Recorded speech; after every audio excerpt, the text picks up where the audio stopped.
We know Bharat was from Persia to China borders. Did Adi Shankaracharya visit outer borders other than Afghanistan and Nepal only? तो Bharat was from Persia to China, उस समय पे आदि शंकराचार्य ने अफगानिस्तान और नेपाल के अलावा और भी कहीं विजिट किया था? उस समय आदि शंकराचार्य जी ने इसीलिए वो त्रिकालदर्शी थे, उन्हें मालूम था कि भारत की सीमा क्या होने जा रही है, इसीलिए उन्होंने उन चारों बॉर्डर पे आध्यात्मिक राजधानी मठ स्थापित किए कि यही भारत की असली सीमा होने जा रही है। जो हुआ आप देखिए, अगर ध्यान से देखिए तो वो उस बुद्ध काल में हुए हैं। उन्होंने जो चारों मठ स्थापित किए वो ना कहीं बांग्लादेश में गए ना पाकिस्तान में गए, उनके समय तो सब कुछ था, अफगानिस्तान था, सब था, तो वो वहां नहीं गए क्योंकि भव्य हमारे जो हम जितने भी हमारे पुराण कहते हैं, जितने भी हमारे काल है, और ये चीजें रिपीट हो रही है प्रकृति में। जैसे दर्पण में हम अपने आप को देखते हैं, उसी तरह पूरे ब्रह्मांड युग हर चीज रिपीट हो रहा है। तो आदि शंकराचार्य भविष्य दृष्टा थे, वो पहले ही देख चुके कि आगे भी ये हो चुका है, पीछे भी ये हो चुका है, आगे भी ये होगा। तो उन्होंने उसकी चौहद्दी बांध दी, जिसको चौहद्दी बोलते हैं।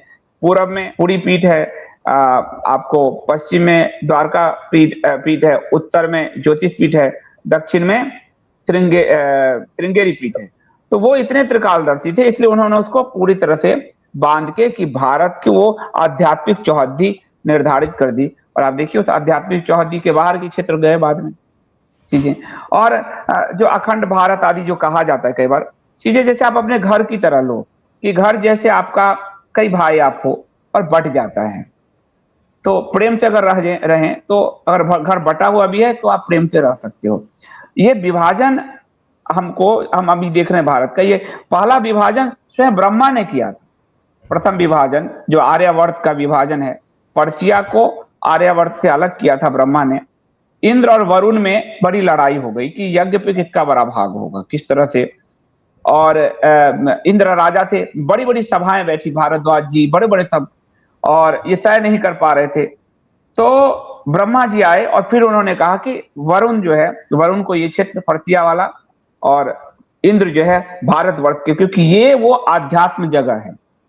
शुरू से इस भूमि को माना गया कि देवता का अवतरण यही होगा, इसलिए आप देखो कि राम कृष्ण सब यही अवतरण लेते हैं। भले हम पाकिस्तान का इलाका, भूमि यही है, राम कृष्ण का आप देख लीजिए। तो इसलिए आदि शंकर इसको समझते थे और इस हिसाब से उन्होंने हमारे आध्यात्मिक चौहद्दी का यानी बाउंड्री का निर्धारण उन्होंने कर दिया था। पर्शिया वाली घटना आपको जो ब्रह्मा ने बांटा था, वो आपको मधुसूदन ओझा की इंद्र विजय में, बहुत प्रकांड वैदिक विद्वान हुए, बहुत बड़े वैदिक विद्वान थे। 1930 में उन्होंने इंद्र विजय नाम की पुस्तक लिखी थी, वेद के आधार पे वेद के को डिकोड किया था। वेद कोड है असल में, उसको डिकोड किया था। तो उसमें ये घटना आती है कि पर्शिया को तो उसी समय ब्रह्मा ने बांट के जो है कि वरुण के क्षेत्र में, और इसलिए वहां पे आर्यावर्त से अलग चीजें चली। जैसे ब्राह्मी लिपि में हम लिखते थे तो उन्होंने खरोष्टी लिपि लिखी, यानी उल्टी लिपि लिखी। वही उल्टी लिपि आप देखो पारसी भाषा में, अरबी भाषा में और इन सब में आपको चला गया। वो जो भूमि है जो अरब है, आज भी असुर भूमि है, वो तब भी असुर भूमि थी हमारी, वो तब भी असुर भूमि थी। तो हर क्षेत्र का इंपैक्ट होता है। किस क्षेत्र में हम सबको बड़ा परमात्मा का धन्यवाद करना चाहिए हाथ जोड़ के कि वो भारत भूमि में हमें उन्होंने जन्म दिया। जब भक्ति का आप देखेंगे, भक्ति मध्यकाल में भक्ति आंदोलन आता है शुरू, तो भक्ति आंदोलन रामानुजाचार्य से दक्षिण से आरंभ होता है, दक्षिण से आरंभ होता है और गुजरात में रुक जाता है भक्ति, फिर आगे फिर उत्तर की तरफ बढ़ता है। तो हमारी जो बाउंड्री में चीजें हो रही है वो सब परमात्मा ने तय कर रखा है कि कौन कितना प्योर जगह है। हिमालय क्यों कहते हैं कि हिमालय सनातन के लिए, वहां जो ध्यान घट जाता है, वहां जो अदृश्य आत्माएं रहती है, वहां जो ऋषि मुनि रहते हैं, वो हमारे रेगिस्तान में राजस्थान में नहीं रह सकते, वो चंबल नहीं है। तो अध्यात्म के लिए वो क्षेत्र को बांध दिया है कि यहां ही आपको शीघ्र ध्यान लग जाएगा, यहां आपकी आध्यात्मिक ऊर्जा सही रूप से गति करेगी, यहां आपका आध्यात्म फलित हो जाएगा। यूरोप आदि में नहीं फलित हो सकता, वो इसलिए उन्होंने अपने अपने पंथ चला लिए, मजहब चला लिए, अलग अलग चीजें कर ली, क्योंकि वो एक असुर भूमि की तरह है, पाताल लोक की तरह है। तो ये सब हमारे पुराणों में बड़ा अच्छा समझाया गया है। तो आदि शंकर देखिए कितने त्रिकालदर्शी थे, उनके कितने दिन बाद पाकिस्तान और बांग्लादेश बटा, तो वहां तो वो अपने वो नहीं ले गए, वहां उस चौधरी को कि यहाँ पे हम रावलपिंडी में रखते हैं एक आश्रम, उन्होंने नहीं रखा। तो वो जानते थे कि घटना होने जा रही है, आगे भविष्य में 1000 साल बाद एक नया मलेच्छ मजहब पैदा होने वाला है, उसकी क्या स्थिति होगी।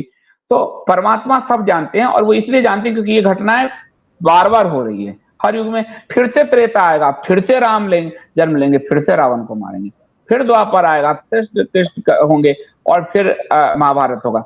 तो इसीलिए हमारी स्मृति से ये सब नहीं जाता, कितना ही हमारे लिटरेचर को नष्ट किया गया, हमारी स्मृति से नहीं जाता, क्योंकि वो दोहराव हो रहा है। जैसे कि हमारे दिन के बाद रात, रात के बाद दिन, सोमवार के बाद मंगलवार, फिर से बुध बृहस्पतिवार शुक्रवार होते, फिर से सोमवार।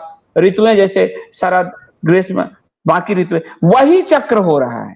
उसी तरह हमारा जन्म है, जन्म मरण है, तो हम सब चक्रीय रूप से हैं। तो इसलिए आदि शंकर इस चीज को जानते थे, और इसलिए उन्होंने हमारी चौहद्दी भारत के अंदर तय कर दी, आज के भारतवर्ष के अंदर।